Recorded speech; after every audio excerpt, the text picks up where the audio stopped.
Guys यदि आज के समय में आप लोग एक मोबाइल फ़ोन का यूज़ करते हैं तो दोस्तों आप लोगों के पास कभी ना कभी इंश्योरेंस के लिए कॉल, लोन के लिए कॉल, लॉटरी वाले कॉल या फिर तरह तरह के स्पैम कॉल्स ज़रूर से कभी ना कभी आए होंगे। तो यहाँ पर दोस्तों जब भी कोई इस प्रकार के कॉल्स आते हैं तो हम लोग सोचते हैं कि यार हमारा नंबर इन लोगों के पास आकर पहुँचा कैसे, कि ये लोग हमको इतने बार बार कॉल्स करते हैं। कई बार तो क्या होता है हम किसी कॉल को कट कर देते हैं, हमको पता होता है कि स्पैम कॉल है, उसे हम कट कर देते हैं तो दोबारा से कंटिन्यूसली उस नंबर से कॉल आते रहते हैं। तो यहाँ पर दोस्तों आखिर हमारा डेटा, हमारा जो नंबर वगैरह, हमारे नाम वगैरह जो डिटेल है वो सब इन लोग पास पहुँचती कैसे है और इन सब को आखिर किस तरीके से हम लोग रोक सकते हैं। सो गाइस इस वीडियो के एंड तक जरूर से देखना क्योंकि काफ़ी इंफॉर्मेटिव वीडियो होने वाली है, क्योंकि इन सभी के बारे में आप लोगों को पता होना चाहिए, क्योंकि हो सकता है कि जो कॉल्स वगैरह आते हैं इनसे आपको दोस्तों नुकसान भी हो जाए। तो वीडियो को जरूर से एंड तक देखिए। शुरू करते हैं। सो गाइस यहाँ पर सबसे पहले बात करते हैं कि आखिर इन लोगों के पास हमारा मोबाइल नंबर वगैरह पहुँचता कैसे है, कैसे इन लोग को हमारी ये सारी डिटेल मिल जाती है। सो गाइस इसका जो मेन रीज़न है वो है हम खुद, क्योंकि यहाँ पर दोस्तों हमारी ही कुछ गलतियाँ होती हैं जिनकी वजह से हमारी सारी डिटेल इन लोगों के पास पहुँच जाती है।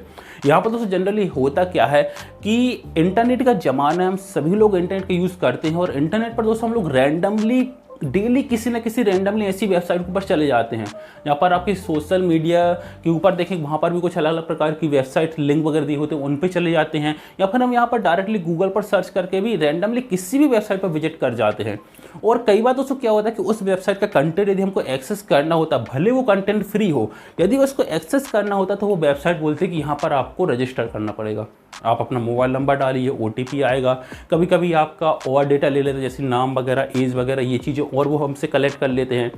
तो ये कंपनियाँ क्या करती हैं, सिंपल दोस्तों आपका डेटा कलेक्ट करती हैं और उसको सेल करती हैं और उससे पैसा कमाती हैं। क्योंकि यदि आपको कुछ कंटेंट प्रोवाइड कर रहे हैं तो इससे कंपनी को क्या फ़ायदा है, उनको रेवेन्यू कहाँ से मिलेगा, डेफिनेटली आपका डेटा सेल करके वो रेवेन्यू जनरेट करती है। यहाँ पर दोस्तों बहुत सारी बड़ी बड़ी कंपनी हैं वो भी दोस्तों आपका पर्सनल डेटा सेल करती हैं, लेकिन वो क्या करती हैं, वो जो एड एजेंसी होती है उन लोगों को सेल करती हैं। लेकिन बहुत सारी ऐसी भी वेबसाइट होती हैं जो नॉर्मली ट्रस्टेड वेबसाइट नहीं होती हैं, तो वो क्या करती हैं कि आपका डेटा रैंडमली किसी को भी सेल कर देती है, फिर चाहे वो आपके डेटा के साथ कुछ भी करे और वहीं डेटा पहुंच जाता है स्कैमर्स के पास, या फिर इस तरीके से फ्रॉड कॉल वगैरह आते हैं, जो लॉटरी वगैरह वाले कॉल आते हैं उनके पास पहुँच जाता है और बस वो आपको कॉल करना शुरू कर देते हैं। अब गाइस यहाँ पर दोस्तों कई बार क्या होता है कि ये जो कॉल्स वगैरह हमारे पास आते हैं इनको हमारे बारे में कुछ और इन्फॉर्मेशन हाथ लग जाती है, जैसे कि हमारी बैंक डिटेल भी इन लोग को मिल जाती है। क्योंकि कुछ ऐसी वेबसाइट होती है जिन पर हम पेमेंट कर देते हैं और बिना इस चीज़ को सर्च किए कि वो वेबसाइट ट्रस्टेबल है या फिर नहीं है, एक ऑथराइज वेबसाइट है या फिर नहीं है, और हम पेमेंट वगैरह कर देते हैं। तो इससे कई बार क्या होता है कि हमारे बैंक डिटेल, हमारे कार्ड की डिटेल भी उन लोगों के पास पहुँच जाती है और हमारे पास स्कैम कॉल्स आते हैं। और वो लोग दोस्तों यहाँ पर क्या करते हैं कि हमसे और यहाँ पर उस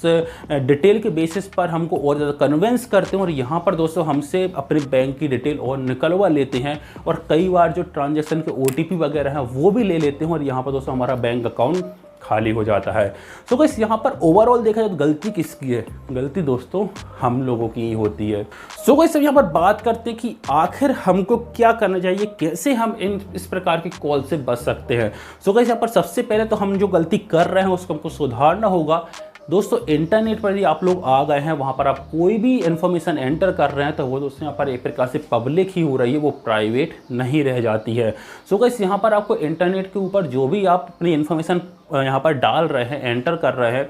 ध्यान से कीजिए कि आप जिस भी वेबसाइट के ऊपर आपका डेटा एंटर कर रहे हैं क्या वो वेबसाइट ट्रस्टेड है या फिर नहीं है, वो एक ऑथराइज वेबसाइट है या फिर नहीं है। अब बहुत सारी बड़ी बड़ी कंपनियां हैं उनके ऊपर आप अपना जो डिटेल वगैरह डालते हैं, अकाउंट वगैरह क्रिएट करते हैं तो वो सेफ़ है, क्योंकि वो कंपनी एक ट्रस्टेड वेबसाइट है, एक ऑथराइज वेबसाइट है और वो आपका डेटा ऐसे कहीं भी सेल नहीं करती हैं। तो यहाँ पर दोस्तों उन पर तो कर सकते, लेकिन कई बार को तो कुछ रैंडमली ऐसी ही कोई भी वेबसाइट के ऊपर जाएंगे, हम अपना डेटा एंटर कर देंगे, नंबर वगैरह एंटर कर देंगे, तो वो दोस्तों वापस हमारे लिए ही नुकसानदायक होता है। तो यहाँ पर दोस्तों आप लोग यहाँ पर देख लें जिस भी वेबसाइट पर आप जा रहे हैं अपना डेटा एंटर कर रहे हैं क्या वो एक ट्रस्टेड वेबसाइट है या फिर नहीं। यदि नहीं है तो उस पर प्लीज़ अपना कोई भी पर्सनल डेटा एंटर ना करें। सो गाइस यदि आप ऐसा करेंगे तो फ्यूचर में दोस्तों आप लोगों के पास ऐसे कॉल्स नहीं आएंगे, उनकी जो प्रोबेबिलिटी है वो यहाँ पर दोस्तों कम हो जाएगी। और दोस्तों यदि करंट में एट प्रेजेंट अभी आपके पास ऐसे कॉल आ रहे हैं तो आप लोग क्या करें, इसके लिए दोस्तों आपके पास एक ही ऑप्शन है कि आप उन कॉल्स वगैरह को ब्लॉक कर सकते हैं। सो गाइस यहाँ पर ऐसी कई सारी एप्लीकेशन अवेलेबल हैं, आप उनको डाउनलोड करके ईजिली जो भी स्पैम कॉल्स वगैरह आते हैं उनको आप ईजिली ब्लॉक कर सकते हैं। तो दोस्तों यही ऑप्शन हमारे पास बाकी रह जाता है, क्योंकि गलती तो हमने पहले कर दी तो अब कॉल तो हमारे पास आते ही हैं, बस हम उनको ब्लॉक ही कर सकते हैं। सो गाइस यहाँ पर ये थी बहुत ही ज़रूरी इन्फॉर्मेशन जो कि आप लोगों को दोस्तों पता होना चाहिए, और दोस्तों प्लीज़ आप लोग इससे अवेयर हो जाइए, क्योंकि दोस्तों इससे एट दी एंड हमारा ही नुकसान दोस्तों कभी कभी हो जाता है। सो गाइस आई होप आप लोग को इन्फॉर्मेशन पसंद आई होगी, वीडियो आपको जरूर पसंद आया होगा। मिलता हूँ आपसे अगले वीडियो के लिए, बाय बाय।